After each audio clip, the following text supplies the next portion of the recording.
আমাদের গর্ব, আমাদের অহংকার, 3 বারের জাতীয় চলচ্চিত্র পুরস্কার প্রাপ্ত জনপ্রিয় কণ্ঠশিল্পী মনির খান ঝিনাইদহ জেলার মহেশপুর উপজেলার 12 নম্বর আজমপুর ইউনিয়নের মদনপুর গ্রামের কৃতি সন্তান। সেই কৃতি সন্তান আমাদের যে ড্রাগনের যে মহারাজ্যে, সেই মহারাজ্যে আসছে, তার অনুভূতিটা আমরা একটু জানার চেষ্টা করবো। আসসালামু আলাইকুম।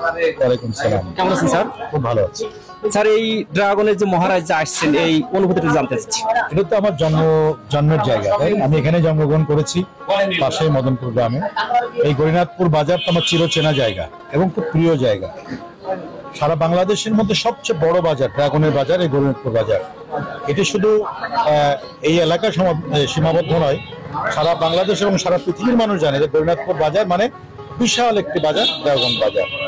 তো এই ড্রাগন বাজারে প্রায় 1000-20 মানুষ কাজ করে। অত্র এলাকার মানুষের কর্মসংস্থান হয়েছে এবং চাষিরা যে পরিমাণ ড্রাগন এখানে ফলাচ্ছে, চাষ করছে, সেটি দেখে সারা বাংলাদেশের মানুষ কিন্তু খুশি।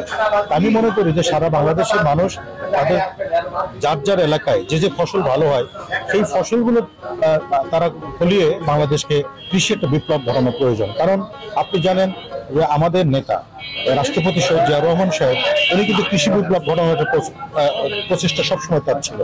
তো তিনি কিন্তু কৃষি বিপ্লবের মধ্য দিয়ে কিন্তু আজকে বাংলাদেশের এই সমৃদ্ধ বা বাংলাদেশের উন্নতি সবকিছু কিন্তু যা দেখি তার হাতেই কিন্তু সবকিছু। তেমনি ভাবেই গরিনাথপুরে যে ড্রাগন আমার হাতে দেখছেন, ড্রাগন ফল, এই ড্রাগনের যেটা বিপ্লব ঘটেছে এটা কিন্তু এটা অবিশ্বাস্য।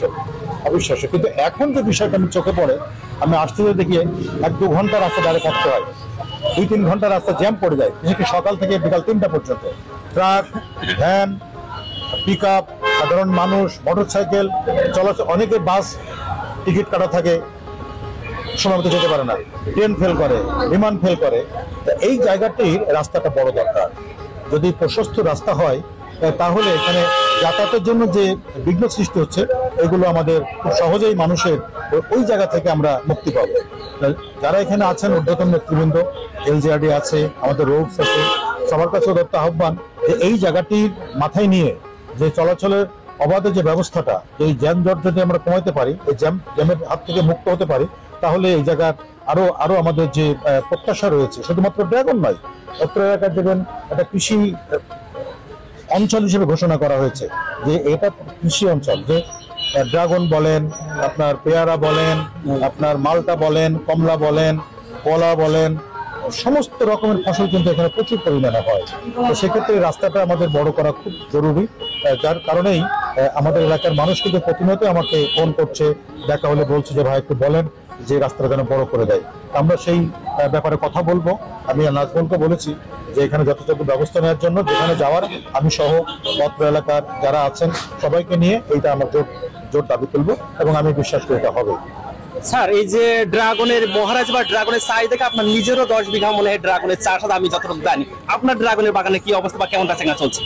আমার ড্রাগন আছে 11 বিঘা। আমার হাতে দেখেন এই যে বাগানের ফল। তো ড্রাগন ভালো হয়েছে মাশাআল্লাহ। এবার প্রচুর বৃষ্টি হয়েছে, আর অন্যান্য বার 2-1 বার প্রচন্ড খরা ছিল। খরাতে যেমন ড্রাগন বাগানে ক্ষতি হয়েছে, এবার বৃষ্টিতেও কিছু ক্ষতি হয়েছে। বৃষ্টিতে ক্ষতি হয় যেমন আমি বলি যে আমি তো চাষি। তো ড্রাগন যখন একটা প্রক্রিয়ায় চলে, গরমের মধ্যে হঠাৎ বৃষ্টি হলে রাতের মধ্যে সব পেকে যায়, তখন ড্রাগনটা যে সাইজ হওয়ার কথা সেই সাইজ পর্যন্ত পৌঁছাতে পারে না, যার কারণে চাষি তখন একটু মন খারাপ করে। কিন্তু এটা প্রাকৃতিক খেলায় আমাদের সবকিছুকে মেনে নিতে হবে, কারণ প্রকৃতির সাথে যুদ্ধ করে তো আমরা পারবো না। আল্লাহ পাক জানেন যে কোন সময় কি করা প্রয়োজন। আমরা ধৈর্য সহকারে ধৈর্য ধরে আমাদের পথ চলতে হবে। আশা করি যে আমরা সমস্ত কৃষককে নিয়ে যুদ্ধে জয়ী হব এবং ড্রাগন চাষিরা ভালো থাকবে।